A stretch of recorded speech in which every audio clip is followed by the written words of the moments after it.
morning, viewers. Welcome to my brief devotion titled Fresh Bread. And I do hope that it makes an impact in your life as you begin a new day in Christ. Let us begin this year by praying for our nation India and the whole world as we see the day of His coming fast approaching. Here are the prayer points. Number 1. The tension on the India-Bangladesh border is increasing with every day, and West Bengal is one of the states affected by it. Let us take it to the Lord in prayer. Farmers have said that 13,000 villages in the state of Punjab are going to join the rail strike against the Indian government. Let us pray that travel to other places will not get disrupted. In the last 10 years, state-owned banks have written off bank loans worth rupees 12.3 lakh crores. I repeat, rupees 12.3 lakh crores. There are umpteen number of businessmen who are voicing their inability to settle the debt. Let us pray that the court acts wisely to recover the huge loans. India currently has 12 lakh doctors trained through a highly regulated medical system. Let us pray that a huge portion of such qualified men and women will take a decision to serve with concern for the welfare of the people.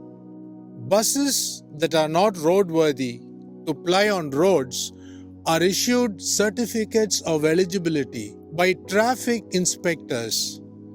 Let us pray that God will convict the inspectors to be fair and honest in the work they are called to do.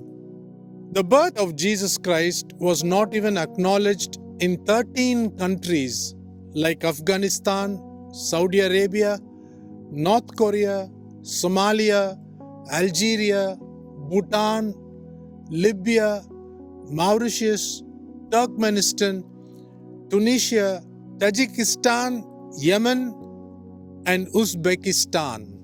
There is so much of uproar in the church as well as outside concerning the actual date of birth of the Savior of the world. Let us pray that people's eyes will be opened.